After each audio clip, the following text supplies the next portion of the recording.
What were you doing in 1976? Now, for a big portion of you, 30-35% according to YouTube, you were alive then, and you have a story to tell. Maybe you were 2 years old, and all you can tell is that you fell off the back porch and broke your arm. Maybe you'll know a little more than that. I'd love you to comment down below. Now, for you guys that are my age, the other 30% or so, you weren't born yet. 1976, GMC was building this fine piece of work right here, the Vandura. Now, the older guys watching will know that the Vandura was simply a van. It was GMC's van chassis, van body at the time, but GMC did a lot with the Vandura. They made the Vandura in several different body lengths and several different motor options, transmission options, cab options, to make it very versatile. It's kind of like the Ford Super Duty today. They're sold for ambulances, they're sold for box trucks. Now, this particular rendition is very interesting. This is the Vandura RV conversion, or the RV Special. Now let me show you what that means.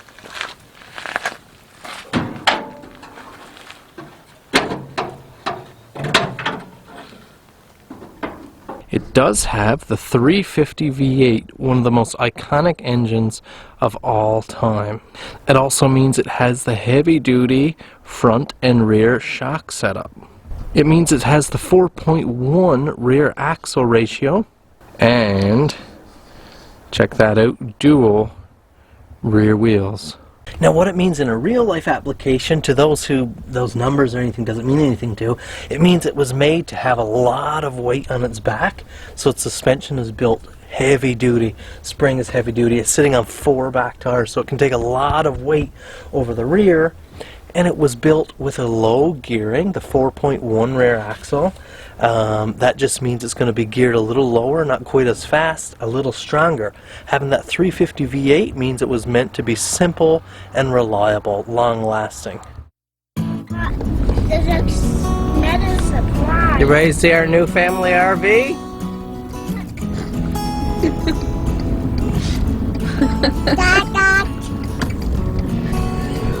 Here we go! Do you see it? Just like we always dream. You told me it was brown and It's that big shed right there. so it's the longest isn't made. What do you think? It's nice. It's nice? Yeah. Thank you.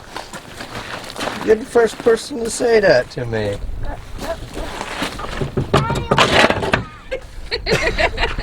There you go, Mama.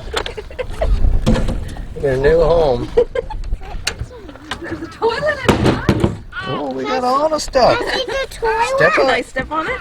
Should. Okay.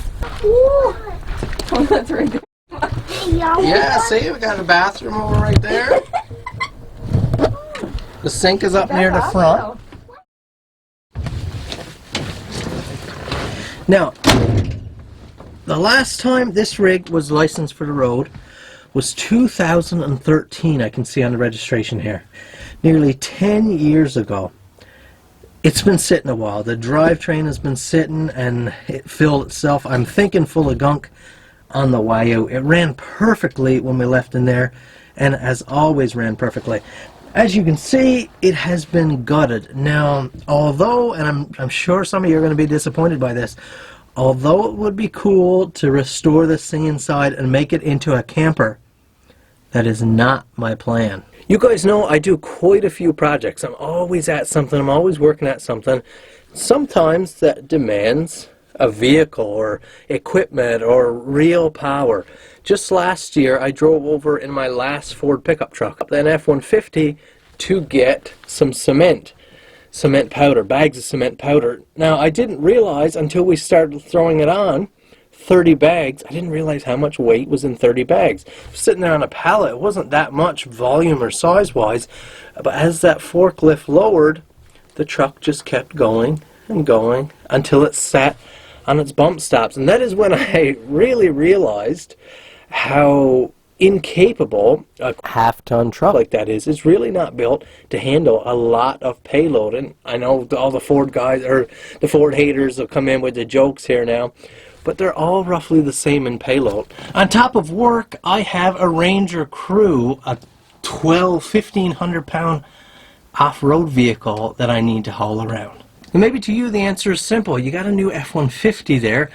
Why don't you, or why didn't you instead go and buy an F-250 or an F-350, something with a big payload so you could haul your gear around?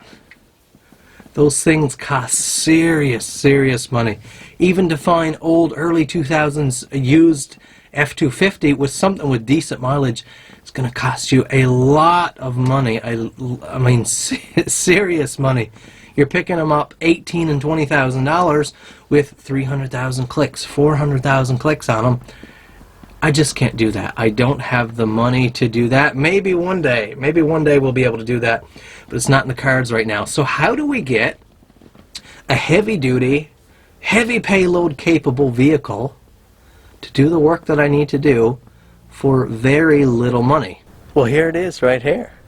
The poor man's Super Duty. Now, we obviously have a substantial project here.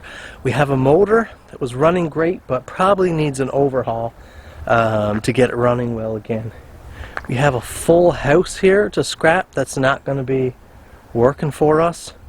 We have an inspection to get done. We have a deck to build, a cab to close in. There's a lot of work.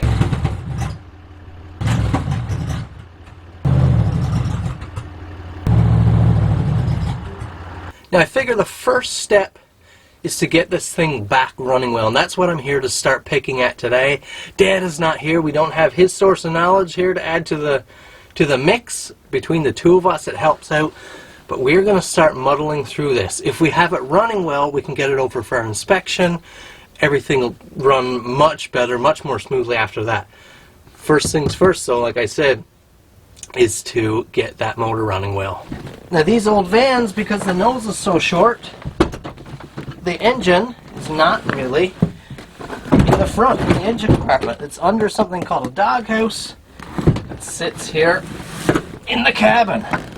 As you saw, you old guys will remember anyways, but some of you young guys, if you watched the first video in the series, you will have seen us with this off there on the side of the highway. Here it is in all its splendor. The Chevy 350 SBC, or small block carbureted. What a beauty. Right here is where we lost the exhaust gasket. Just had the first little sign of trouble there, guys. Not really trouble, but I was driving and the vehicle just got a bunch louder fairly quick, so I'm thinking I burned out an exhaust donut or something like that. It got a lot louder.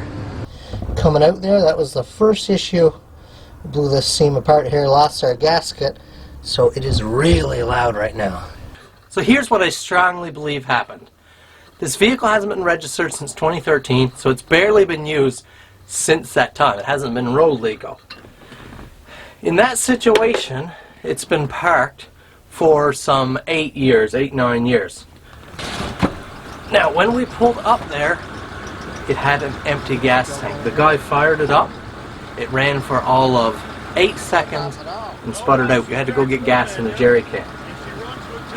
We put the jerry can of gas in it, fired up, ran perfectly, headed to the gas station, put a bunch of gas in it, I believe 80, 90 liters of gas, a bottle of Seafoam, and headed up the highway. It ran beautifully.